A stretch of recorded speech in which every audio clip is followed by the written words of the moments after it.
Hello there, you are watching Nightline and I am Natasha. Busst. The headlines. Remedial steps needed to address poorly managed GLCs and GLICs, says Prime Minister. And government fine-tuning new financing model for PT-PTN.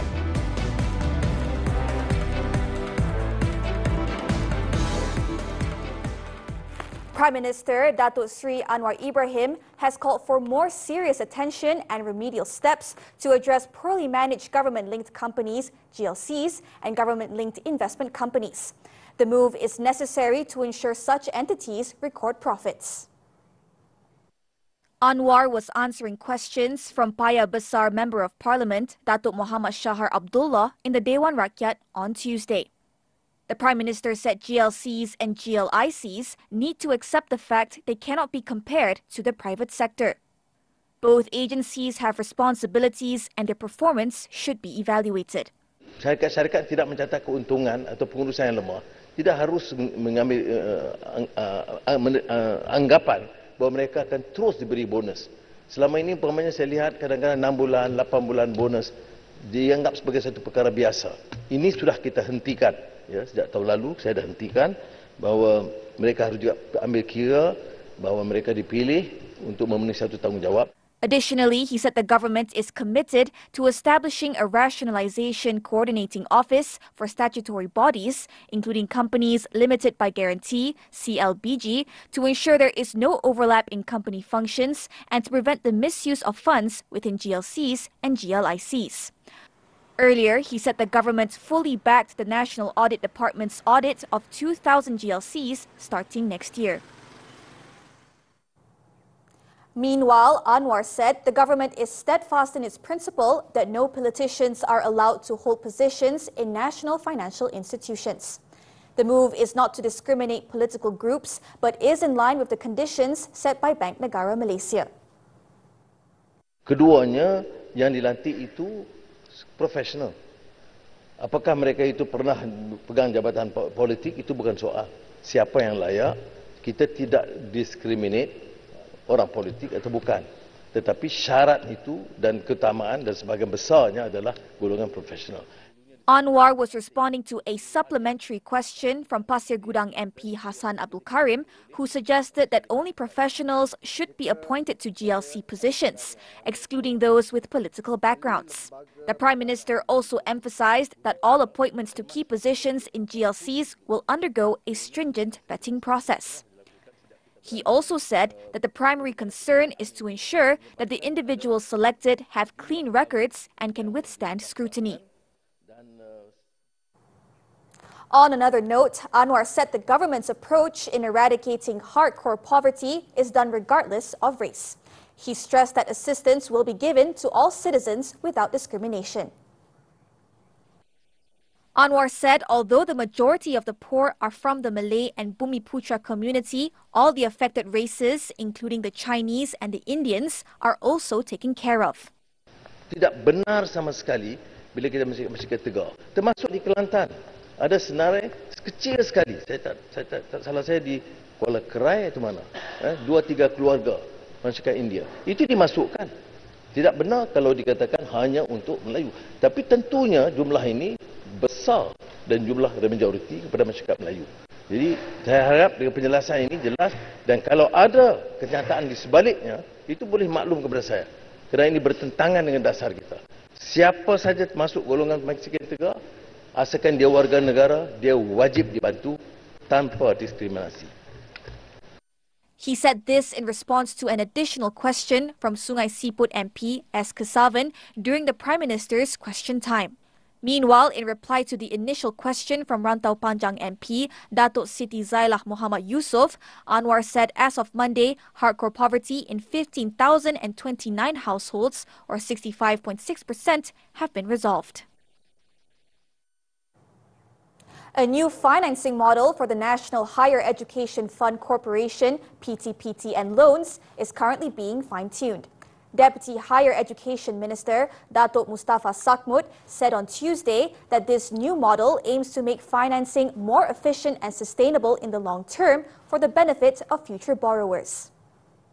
Sebarang keperluan atau kekurangan dana bagi tujuan pembiayaan pinjaman PTPTN akan ditampung dengan perolehan dana melalui pinjaman daripada institusi kewangan tempatan atau melalui pengeluaran sukuk dengan jaminan kerajaan.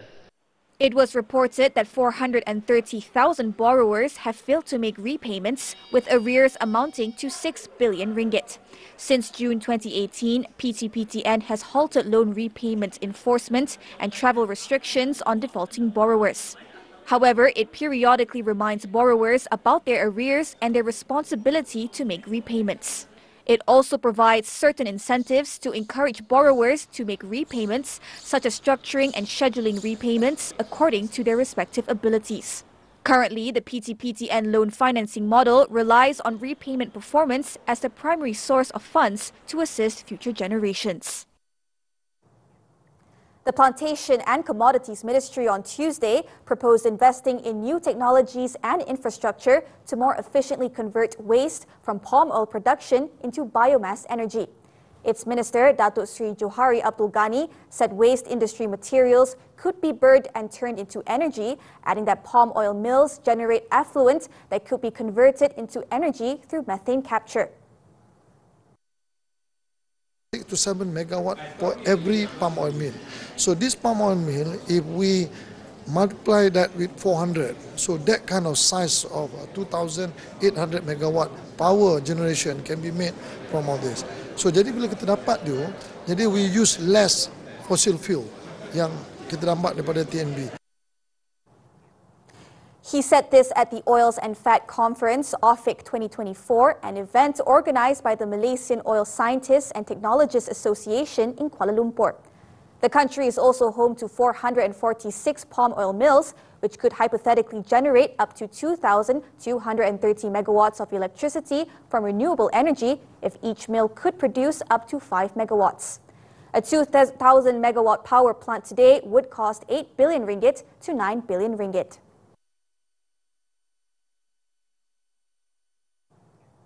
On the revision of the palm oil export duty rate effective from November 1st this year, as outlined in the 2025 budget, Johari said it will not affect the competitiveness of the country's palm oil industry. The revision aims to encourage further processing and downstream activities in the palm oil industry, leading to the production of other value-added products. Bila kita kenakan higher tax on export CPO, ialah sebenarnya kita nak encourage more downstream, more value-added product dibuat di negara kita. Instead of kita export crude, kita nak kita proses kita punya palm oil. Sebab kita tak buka lagi kawasan baru. Kita punya 5.7 million hectares, so that's it. Regarding the government's proposal in the 2025 budget to require all foreign workers to contribute to the Employees Provident Fund, EPF, Johari said it had not yet received any feedback from employers. He added that it would be better to wait for the parliamentary debates on the proposal first. The total revenue from the road charge for Singaporean vehicles crossing into Johor is expected to exceed 100 million ringgit by the end of this year. Transport Minister Anthony Loke told the Dewan Rakyat on Tuesday that collections as of September have reached 87.9 million ringgit. According to Loke, a total of 4.4 million vehicles from Singapore crossed into Malaysia via the Bangunan Sultan Ismail Customs, Immigration, Quarantine and Security Complex and the Sultan Abu Bakar Complex in Johor during the first 9 months of this year. He added that on average, 16,107 vehicles entered Malaysia from Singapore daily. Keseluruhan hasil kerajaan dimasukkan dalam akaun hasil disatukan. Namun begitu, daripada jumlah ini, setiap RM20 yang dikutip oleh Kerajaan Persekutuan, RM5 itu dikembalikan kepada Kerajaan Negeri Johor. Saya mengambil cadangan yang berhormat dengan positif bahawa kita akan cuba meyakinkan dan juga berunding dengan pihak Kementerian Kewangan supaya kutipan recharge ini disalurkan semula untuk tujuan pengangkutan awam. Regarding the Vehicle Entry Permit, VEP, for foreign vehicles entering the country, Loke explained that from October 1st to 20th, a total of 10,094 vehicles were inspected, with only 599 of them, or about 6%, yet to apply for the VEP from the authorities, which shows a high compliance rate. The minister also said that enforcement is being carried out by issuing warning notices to Singaporean vehicles that have yet to apply for the VEP during the first phase starting October 1st. The initiatives tabled in the 2025 budget will enable Malaysia to attract more high-quality, innovative and sustainable investments, making Malaysia a preferred investment destination in the Southeast Asian region. According to the Malaysian Investment Development Authority, MIDA, the 2025 budget is an important step to realize the goals of the Madani Economy Framework. MIDA's Chief Executive Officer, Datuk Sheikh Shamsul Ibrahim Sheikh Abdul Majid, said that the 2025 budget is an important step to realize the goals of the Madani Economy Framework. The range of incentives announced in the budget will further enhance the competitiveness of the business community, attract targeted quality investment, and create new opportunities to generate inclusive and sustainable economic growth. This will further boost the government's aim of providing a fresh investment climate for investors and the business community to drive economic growth and prosperity for the country. The 2025 budget also reflects Malaysia's commitment to supporting inclusive and sustainable economic growth, empowering the business community, driving innovation, increasing the value of the dynamic manufacturing and service sector ecosystem while generating benefits for the people.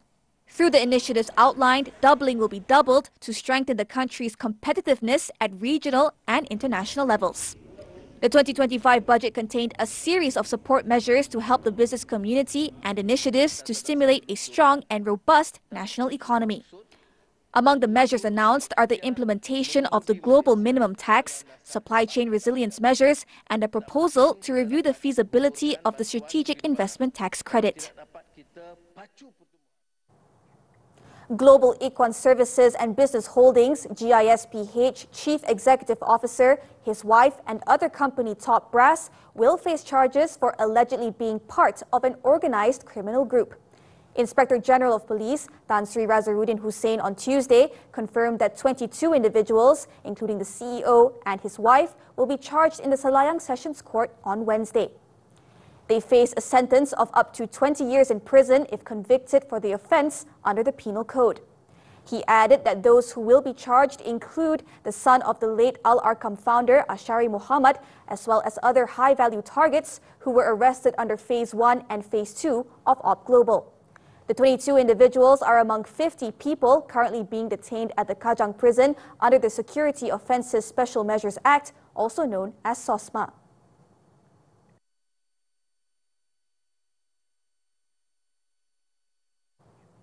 In Pulau Pinang, police have arrested a 38-year-old man believed to be the main suspect in the murder of a Pakistani man in Georgetown on Monday afternoon.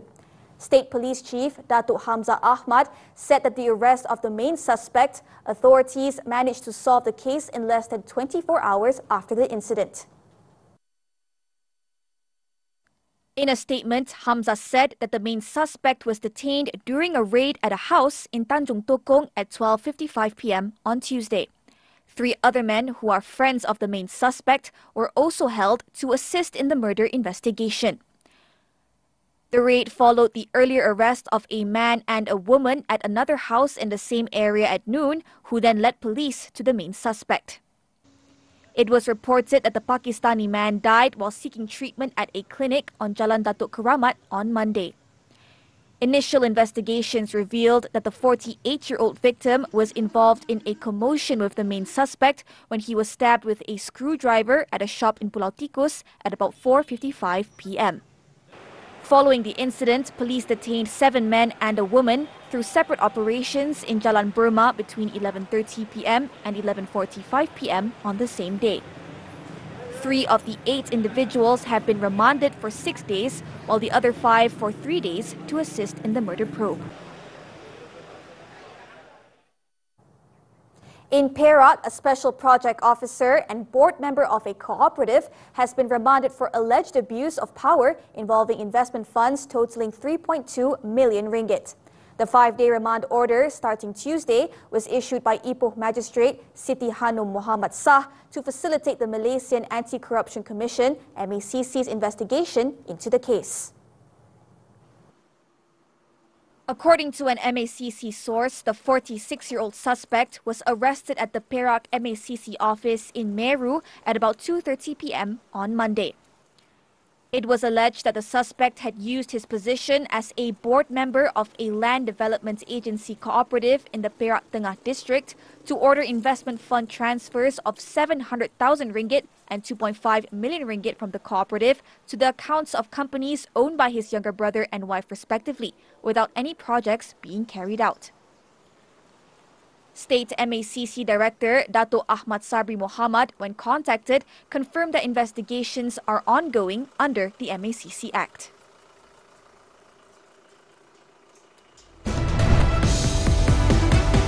JDT humbled by Gwangju. Actions from AFC Champions League elite when we return.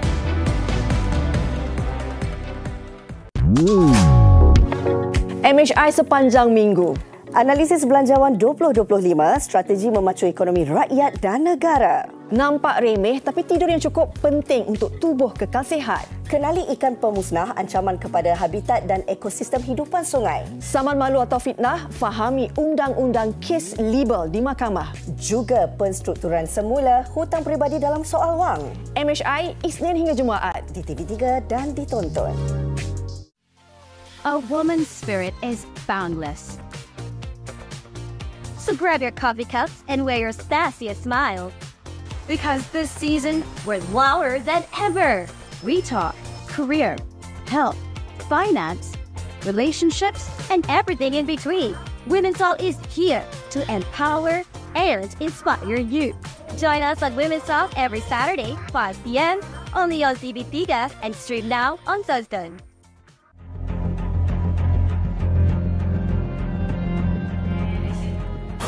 Dia nampak suspek menendang pintu bilik kemudian terus menikam.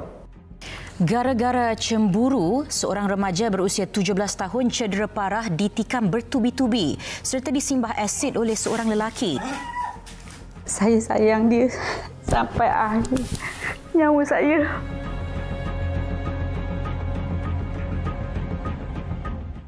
Panas, panas. Dapur panas dia makin panas. Dapur panas nak kongsi berita baik ni. Korang mesti tak sabar nak layan dapur panas lebih awal kan? Sebab nak tunggu hari Jumaat tu rasa lambat sangat. Mulai 15 Oktober dah boleh tengok sneak peek 2 minit dapur panas. Setiap Selasa 12 tengah hari. Eksklusif dekat Tonton Je. Dah boleh check it out awal sikit. Selebriti jemputan, Chef Naim dan resepi menarik setiap minggu. Cepat, download Tonton siap-siap dan stream sekarang di Tonton. We're back with sports, the 2024 Sultan of Johor Cup. The under-21 national squad suffered yet another defeat, blowing 2 goals to lose 2-4 to India in Johor on Tuesday. The young Tigers started the game strongly, with Muhammad Danish Aiman putting the hosts in front in the 8th minute before the national squad extended their lead through a penalty corner by Muhammad Haris Iskandar Osman just a minute later. However, Sharda Nantiwari pulled one back for India in the 11th minute and Arshdeep Singh equalized 2 minutes later. India continued to dominate the match and the men in blue secured the 4-2 victory with goals from Talin Priyobarta and Rohit in the 39th and 40th minutes, respectively. With the result, Malaysia now face an uphill battle to salvage their pride with crucial matches against world number 13 Great Britain on Wednesday and world number 8 Australia on Friday.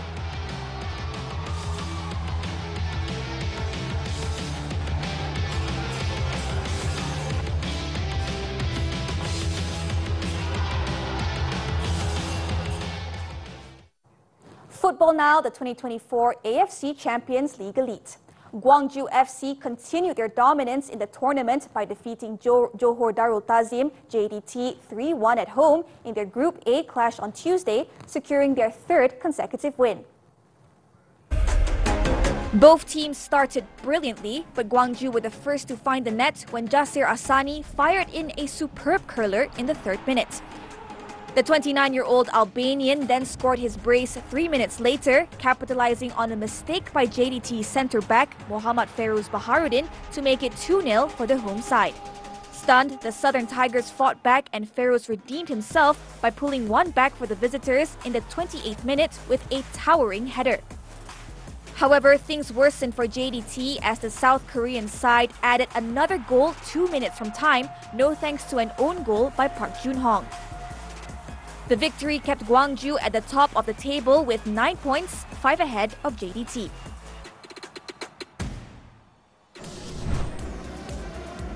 In the Group B match, Al Ahly Saudi made it 3 wins out of 3 in the AFC Champions League Elite on Tuesday as they beat Al Rayyan 2-1 away.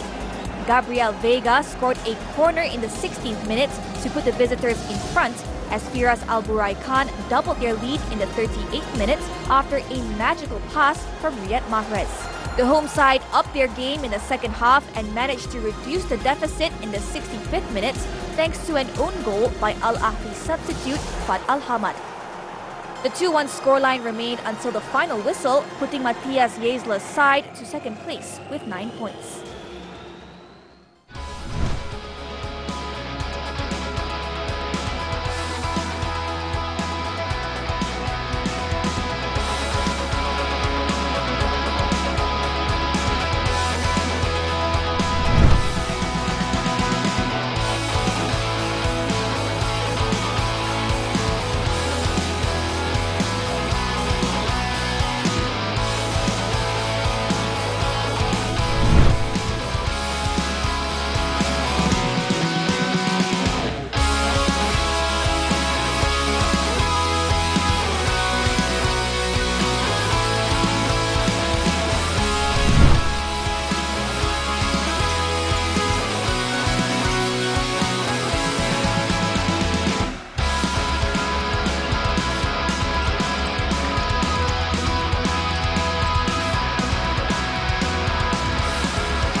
China begins live fire exercise in Taiwan Strait.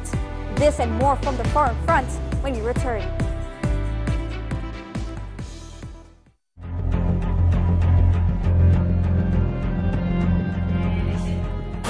Dia nampak suspek menendang pintu bilik kemudian terus nikam.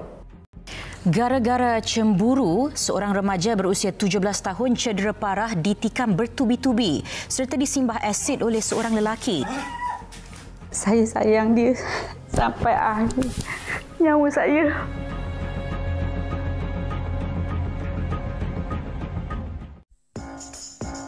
Setiap kejayaan bermula dengan impian yang kecil. Jadi tak salah kalau nak berangan.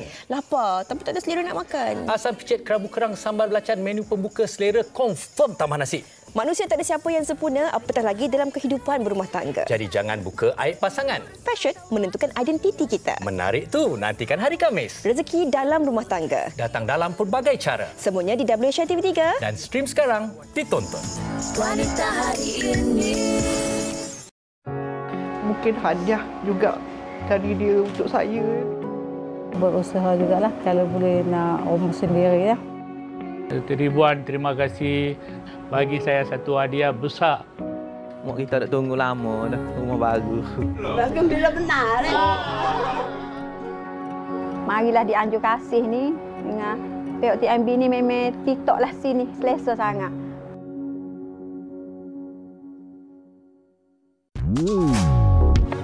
MHI sepanjang minggu. Analisis Belanjawan 2025, strategi memacu ekonomi rakyat dan negara. Nampak remeh tapi tidur yang cukup penting untuk tubuh kekal sihat. Kenali ikan pemusnah, ancaman kepada habitat dan ekosistem hidupan sungai. Saman malu atau fitnah, fahami undang-undang kes libel di mahkamah. Juga penstrukturan semula hutang peribadi dalam soal wang. MHI Isnin hingga Jumaat di TV3 dan ditonton. On to the foreign front. Lebanon's Ministry of Public Health on Tuesday said at least 13 people, including a child, have been killed in a Zionist strike near a hospital in southern Beirut. The overnight attack near Rafik Hariri University Hospital, Lebanon's biggest public health facility, located a few kilometers from the city center, also wounded 57 people as rescuers begin searching for survivors beneath the rubble. Israel had issued evacuation warnings shortly before targeting Beirut's southern suburbs with heavy strikes. However, there was no warning issued for the area around Rafiq Hariri Hospital, which is densely populated and has seen an influx of people displaced from areas farther south. The overnight strikes on Beirut's Ozai and Jinnah neighborhoods also triggered an exodus of residents, piling more pressure on shelters struggling to accommodate the displaced. Meanwhile, the United Nations Palestinian Refugee Agency on Tuesday called for a temporary truce to allow people to leave areas of northern Gaza, as health officials said they were running out of supplies to treat patients hurt in a 3-week-old Zionist offensive. The head of the UNRWA relief agency, Philippe Lazzarini, said the humanitarian situation had reached a dire point, with bodies abandoned by roadsides or buried under rubble. He called for an immediate truce, even if for a few hours, to enable safe humanitarian passage for families who wish to leave the area and reach safer places. According to Gaza's health ministry, 115 Palestinians were killed and 487 wounded in the last 48 hours. Meanwhile, the heads of the United Nations World Food Programme and UN Children's Agency UNICEF have also privately appealed to Israeli Prime Minister Benjamin Netanyahu for help alleviating the suffering of countless civilians in the Gaza Strip, West Bank and Lebanon.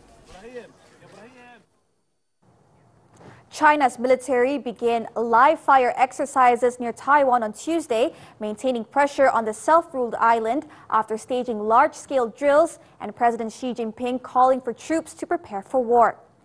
Earlier, the Maritime Safety Administration, MSA, in the eastern island of Bintan announced that gun firing would take place in a limited area close to the Chinese mainland, about 105 kilometers from Taiwan. The MSA also said they would start at 9 a.m. local time and take place for 4 hours in an area encompassing about 150 square kilometers. Maritime authorities, however, did not say which Chinese force would carry out the live firing or its objective. In response to the drills, Taiwan's defense ministry said it was closely monitoring China's military activities and intentions.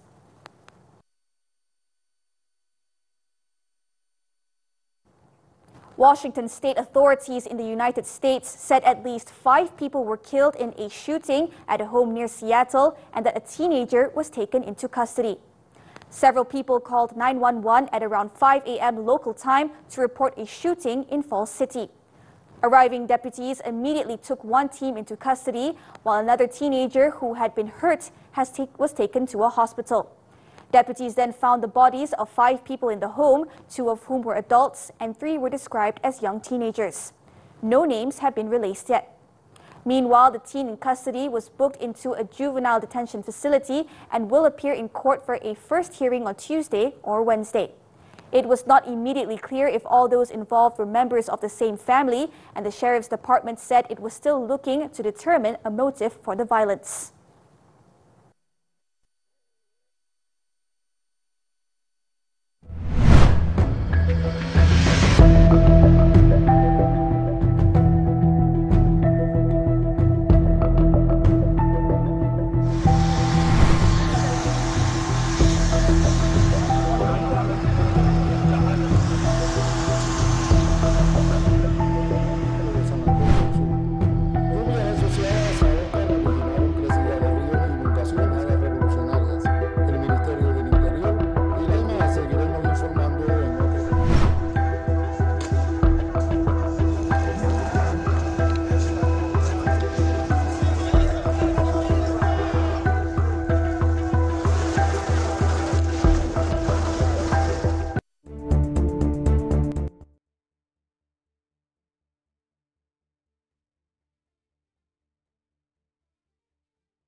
Afid Invicta and Top 30 Media jointly unveiled the winners of Malaysia's Top 30 Women of Excellence Awards 2024 on Monday.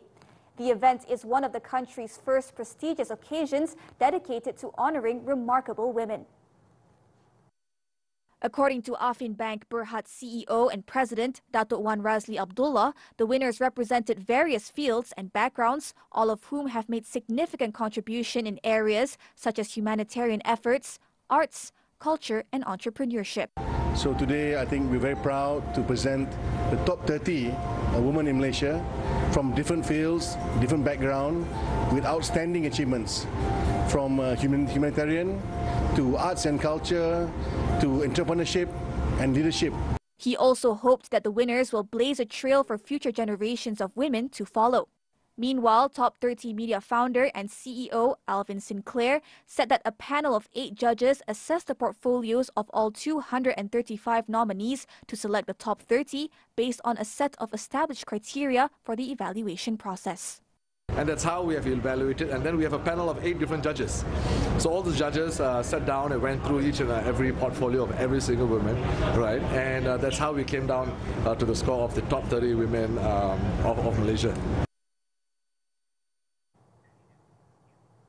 As Nightline draws to a close this time around, let's take a look at an exhibition opening in London on Friday, which delves into the fantastical world of US filmmaker Tim Burton. With that, I'm Natasha Busst. Thank you for tuning in and stay safe, Malaysia.